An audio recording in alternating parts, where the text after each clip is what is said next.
E se o verdadeiro monstro está mais próximo do que você imagina? O filme Pânico, lançado em 1996, apresenta uma narrativa inovadora que combina elementos clássicos do terror com uma crítica autoconsciente ao gênero slasher. Ele se passa em uma pequena cidade e gira em torno de um grupo de amigos que se tornam alvo de um assassino mascarado após uma série de mortes misteriosas. A atmosfera é carregada de tensão, onde a incerteza reina e a linha entre vítima e suspeito se torna difusa. O enredo explora não apenas o medo das mortes, mas também a dinâmica social entre os jovens, refletindo sobre a superficialidade das interações humanas contemporâneas. O filme é reconhecido como um divisor de águas no gênero ao reimaginar tropos conhecidos, apresentando uma metanarrativa que brinca com as expectativas do público. As críticas destacam seu impacto e a forma como ele reformulou as regras do horror, oferecendo tanto sustos genuínos quanto um comentário social perspicaz.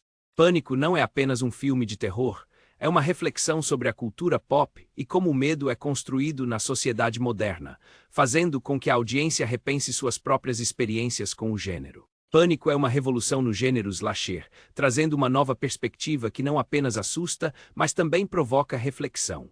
O filme se coloca como uma metanarrativa, onde os personagens são conscientes das regras do próprio gênero. Essa autoanálise permite que o público se envolva de maneira diferente, gerando uma experiência única ao combinar sustos com críticas sutis aos clichês do horror. O assassino, que utiliza uma máscara icônica, representa não apenas a ameaça física, mas também uma reflexão sobre o voyeurismo e a fascinação pela violência na cultura pop. Ao transformar os personagens em potenciais vítimas e suspeitos, o filme aborda a insegurança pesando sobre a juventude da década de 90, em um ambiente que deveria ser seguro, como uma cidade pequena.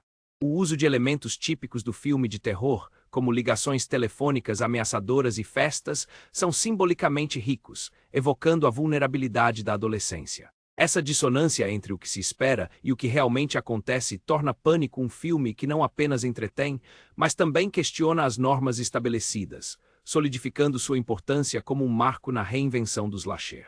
Pânico explora elementos psicológicos profundos que ressoam com os medos humanos mais primordiais.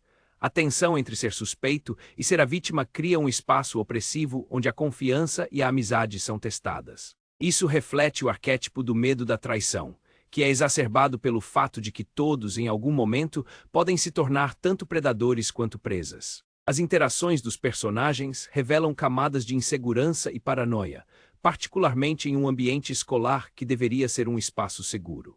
O telefone, como meio de comunicação do assassino, simboliza a quebra da segurança pessoal e a invasão da privacidade, intensificando a ansiedade coletiva. Além disso, a metanarrativa presente no filme oferece uma reflexão sobre o próprio gênero de horror, onde os personagens são frequentemente conscientes das regras que cercam suas vidas, resultando em um jogo psicológico em que a moralidade é desafiada. Acredito que isso sugere um desespero diante da inevitabilidade da morte e da falta de controle sobre o próprio destino.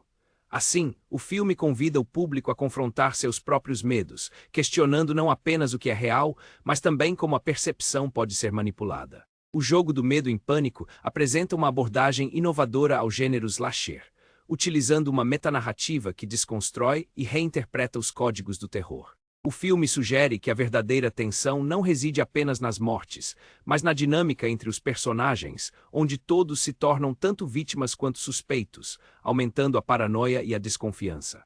Essa ambiguidade reveste cada interação com um sentido de incerteza, fazendo com que o espectador questione as verdadeiras intenções de cada amigo no grupo, refletindo sobre a natureza da confiança na adolescência. Além disso, o uso de chamadas telefônicas como elemento de terror simboliza a invasão do espaço pessoal e a fragilidade das relações, o que pode ser interpretado como uma crítica aos riscos da comunicação moderna. A estrutura narrativa do filme, que se alinha a uma fórmula conhecida, é um convite ao espectador para revisitar os clássicos do horror, enquanto simultaneamente o subverte, fazendo com que Pânico funcione como um reflexo da sociedade dos anos 90.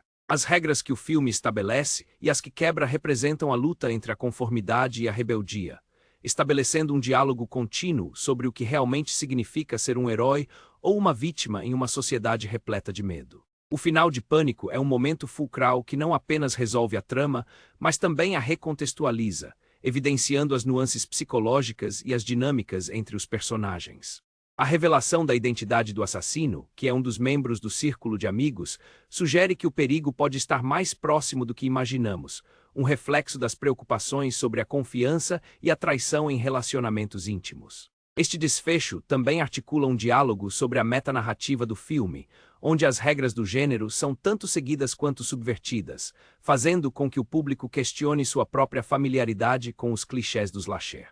A escolha do protagonista em enfrentar o assassino, em vez de fugir, aponta para um arquétipo de heroísmo que desafia as expectativas, refletindo a ideia de que o verdadeiro medo não reside apenas no criminoso, mas nas revelações que se desdobram nas relações sociais. Além disso, a ironia de ser um filme que explora a violência e o terror enquanto brinca com suas próprias convenções torna o final ainda mais impactante, transformando uma simples sequência de eventos em uma crítica mais profunda sobre o entretenimento e a moralidade na cultura pop. O impacto cultural de Pânico é inegável, pois o filme não apenas revitalizou o gênero slasher, mas também transformou a maneira como o horror é abordado no cinema. Ao apresentar uma narrativa que se autoconhece e comenta os próprios clichês do gênero, Pânico conquistou uma nova audiência que apreciava tanto os sustos quanto a crítica implícita a essa forma de entretenimento. A obra de Wes Craven e Kevin Williamson introduziu uma série de regras e paradoxos, fazendo com que tanto os personagens quanto os espectadores se tornassem cientes das convenções do horror, permitindo uma interação dinâmica com a trama. Esse metanarrativa inspirou uma onda de filmes que seguiram sua fórmula, mas também provocaram um questionamento mais profundo sobre os medos na sociedade, especialmente na juventude. O assassino mascarado de Pânico, com suas ameaças através do telefone, pode ser visto como um símbolo da vulnerabilidade da comunicação moderna, refletindo ansiedades contemporâneas acerca da privacidade e segurança. Além disso, o filme ajudou a consolidar a popularidade de convenções de Halloween e festas temáticas, solidificando seu lugar na cultura pop. Até hoje, Pânico é referenciado em várias mídias, ressaltando sua influência duradoura e a capacidade de ressoar com novas gerações. Qual é o seu medo mais profundo?